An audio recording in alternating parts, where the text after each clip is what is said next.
on a digital platform. And we are continuing to, push that space. I agree with you that everybody globally is looking for low carbon products, decarbonizing manufacturing, decarbonizing our products.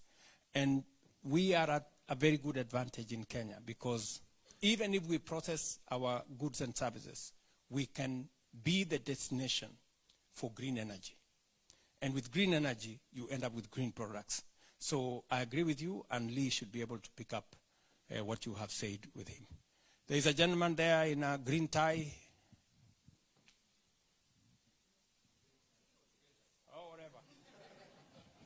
Thank you, Mr. President. My name is Dr. Isaiah Oino, the chairman of Stock UK Diaspora Circle, one of the leading diaspora circle that we have. I think you have stipulated or you've given an account of what the government is currently doing mostly in agriculture. But my question is in terms of corporations. What sort of incentives are you giving for especially companies that are indigenous in Kenya, and also in terms of the investors like us who come into Kenya? What sort of incentives, tax incentives, are you giving us? Thank you. Thank you very much. Very good question. In the finance bill, again, that I signed a couple of days ago, we have expanded that space. Just in this trip, when I came here, we have signed 5 companies that are moving their headquarters to Kenya. Lloyd's of London, this afternoon, signed to open an office in Nairobi International Financial Center. The Africa office, for that matter. When I was in Spain 2 days ago, European Bank for Reconstruction and Development is opening their headquarters in Nairobi. Their, again, Africa headquarters in Nairobi. Bupa, Health International, today also signed, was it today? Yesterday, also signed to open their regional headquarters in Nairobi. Africa Finance Corporation, a huge continental corporation, is also opening their office in Nairobi. Africa's specialty risk also is opening their headquarters in Nairobi. 3 months ago, Teleperformance, the largest BPO company in the world, opened its headquarters at 2 Rivers in Nairobi. And I can count for you more companies and more companies and more companies. To tell you in simple language, Nairobi is becoming the financial hub of our continent. But if you read Standard newspaper, they will tell you companies are closing in Nairobi. And they will not tell you which ones. So I just want to tell you that there are real companies, serious companies who assess Kenya for who we are. Let me give you one interesting piece of information. When I spoke to the president of the European Bank of Reconstruction and Development, I asked her. No, she actually volunteered. She said, by the way, there were 6 countries that were candidates for them to open the Africa Regional Office. There were 6 of them. Nigeria, I don't know, she said which country, there were 6. But she said these countries were assessed and Kenya came on top. So I was curious. So I asked her, what were the reasons behind this? She said 3 things. Number 1, she said, you have the best human capital. You will get any type of expertise if you want a financial advice, if you want a financial person, if you want somebody in tech, if you want somebody in this area, you will find them easily in Nairobi. And number two, she said, you are a stable democracy. Yeah? You know what that you know what that means. You know? So that was why they want a place that is predictable. They don't want a place that tomorrow things can go haywire. And the third thing she said was your banking system, your ecosystem of financial services is good. And they are a bank, and they want to operate from a place where transactions do not have too many corners. So there are real incentives on investing in Kenya. And I think I have a good gentleman from Treasury who can take you through so that you can also help us persuade other people with empirical evidence that Kenya is a good destination to invest. Can we have two more? You have a gentleman there who is getting impatient, this gentleman. And then we have a lady here, and then we will have my sister here. Thank you, Your Excellency. My name is John Karanja, and I'm a community leader from Leicester. One thing I would like to thank you personally is for the State Department of Diaspora that you started. We have seen changes, and I'm sure they have shown you case studies for it. But I would like to request you to extend it, and especially in this country, because there's one community that we have forgotten, and that's the Kenyan Asian community. Now, Wajanituma is just by my observation. They are very rich in business acumen, medicine, all the fields that you may think of. Hakuna kitu mbaya kama kutoa passport imeandikwa na kalamu. And those are the passports that they hold. And they're still Kenyans. They will do better in terms of our support and the diaspora community as well. Secondly, I've got one question, and it's not directly to you, but to our politicians, and in general, from both sides of the equation. Why do you put Kenya in perpetual campaign mode? This is why we don't get to hear the good news that we've had today. The good things are being done today, because we are forever in campaign mode. Thank you.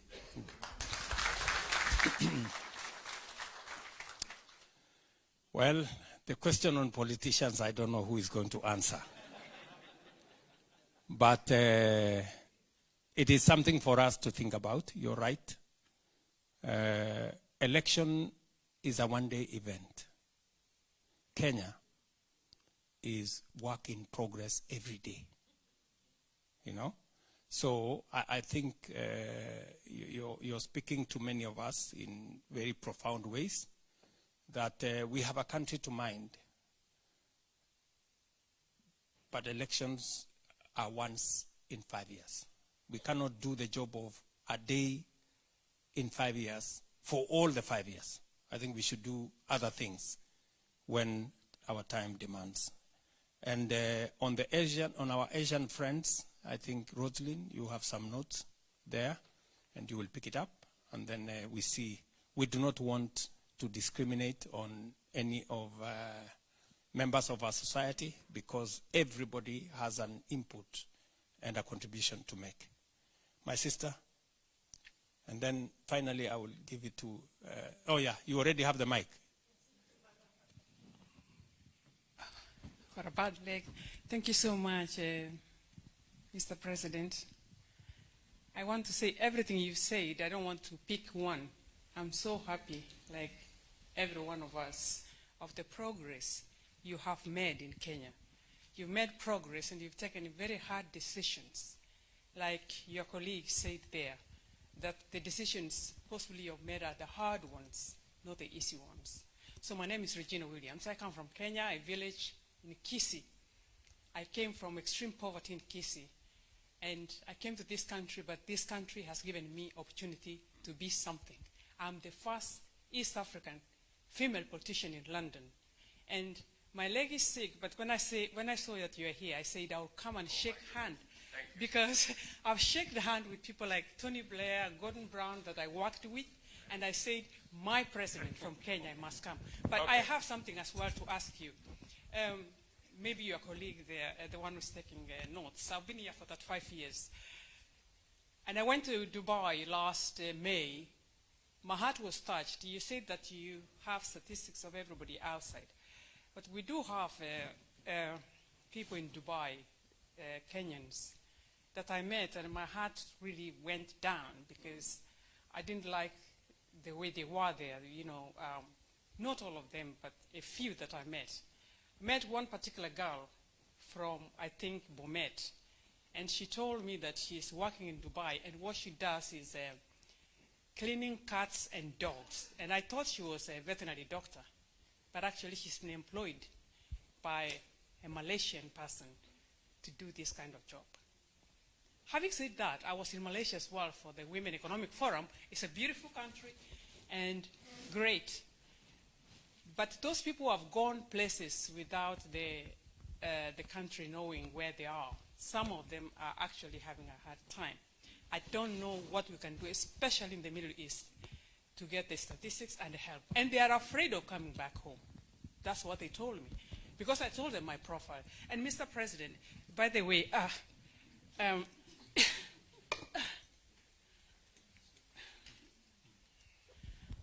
this book, this is your present today. You'll go with it to Nairobi because Amazon bestseller award-winning book for this book, which says, Blessed Struggles, My Journey from Extreme Poverty in Kenya to Professional and Political Success in Great Britain. It was number 3 in the category of British autobiographies. So this is yours. Please, I hope it will land in your eyes. Thank you. I want to shake your hand. Thank you, my dear. We'll do that shortly. So another thing is about this NHIF. You know we are here, and the people at home, they're saying, we need money for medical. What is happening to make sure that everybody in Kenya register to this new system, the health system? Thank you. Thank you very much, my dear. On the desperate situation you have explained to us in the Middle East, it is those kind of situations that we want to avoid. It is the reason why we have insisted that any Kenyan who is going to work outside Kenya, you know, many of those people, by the way, they travel using tourist visas. You know, they are taken through routes that are not correct. So this time round, we have said any Kenyan who is going to work outside Kenya, we will give them passports. We have reduced the time for passports now 3 days. If you have a letter for employment, you get your passport in 3 days max. Some of them you can get them the same day. So we have created a green channel for people who are going to work outside Kenya. But we have also demanded that going forward, no Kenyan who is going to work outside is going to travel using a student visa or a tourist visa. And we need to have a record so that if they are in distress, if they are doing odd jobs that have an indignity, the way you have said, we can help them. I can bet you that the lady from Bomet did not go through the hands of Rosalind. Otherwise, we would have stepped in and we would have told her, you cannot leave Kenya to go and look after dogs. That we would not allow anything of that nature.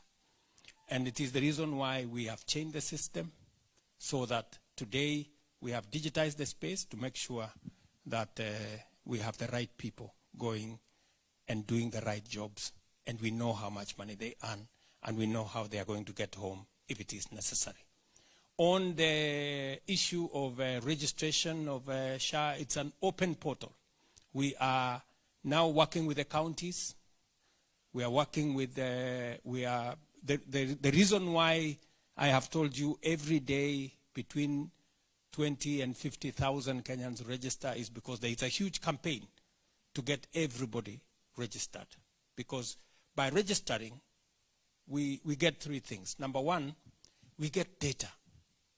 Because my sister here has told you about data. data is very important. Imagine all this while we didn't have data on health, you know? So today we are saying it is mandatory for you to register in SHA. It is the basis upon which you will go to a level 1 hospital, a dispensary, a health center. So long as you are registered in SHA, you will be treated without paying. So long as you are registered. Because that way, we can keep track of our health data. How many people are being treated for malaria? How many people are being treated for the next disease? What is the disease load? Then we prepare ourselves in advance to make sure that the correct medicines are available and that whole health journey. And finally, I will be very happy to shake your hand because I think you make us proud as Kenyans. Just give me a while. Let me answer a few questions from my sister here. I think you made a case for our Asian community members. I think one of them is here. Represented for that at the moment.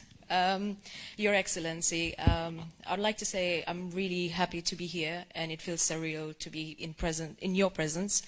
The last time I met you was in 2015 when you had visited us at USIU while you were the Vice President, and now having to meet you right now as the President, again, it's an honor. So I had prepared myself for this, but I'll just go through. It's a really one question.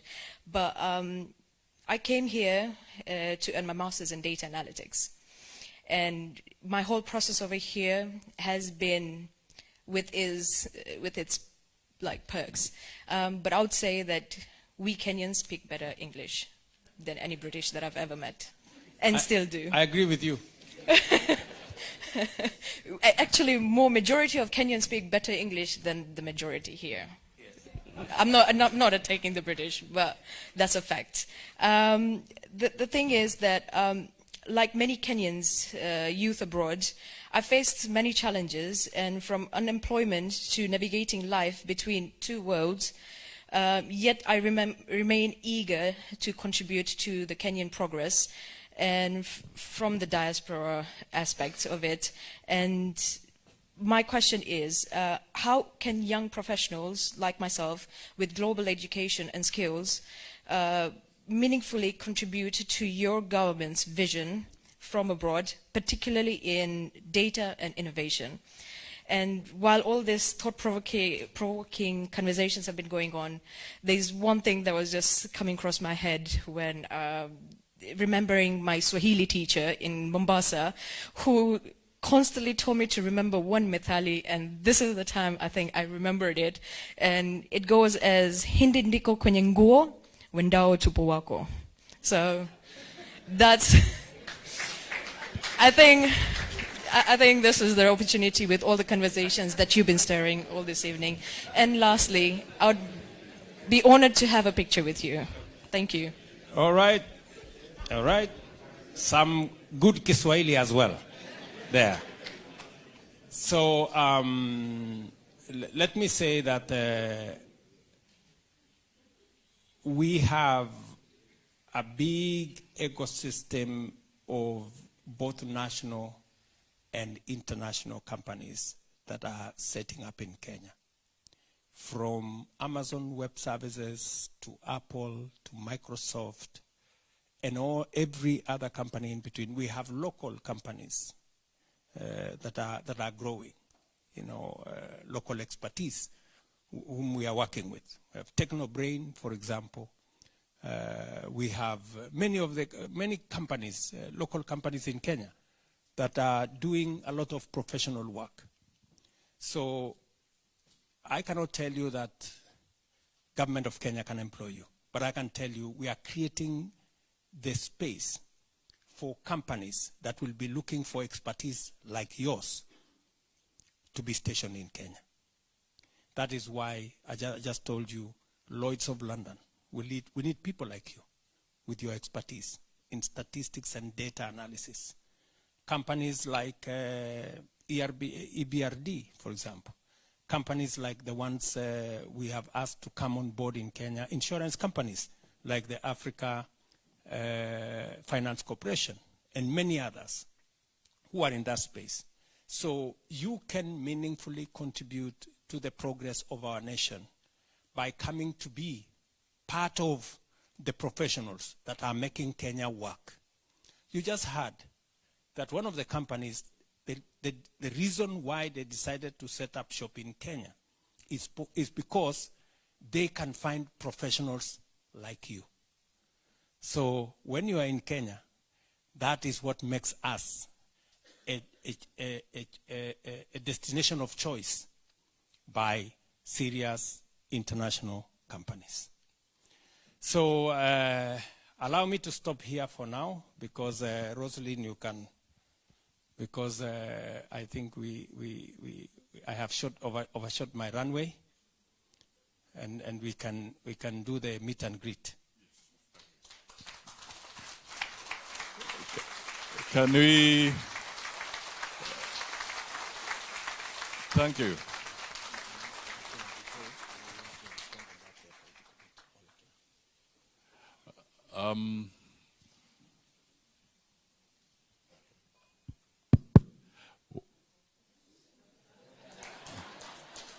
Okay. All right. Just, Your Excellency, when I came here, I got carried away and I forgot one fundamental issue. If our ministers can stand up, it will be good. The Honorable Mbandi is here, Minister for Treasury, National Treasury, he is Minister for Finance. He does all the number crunching.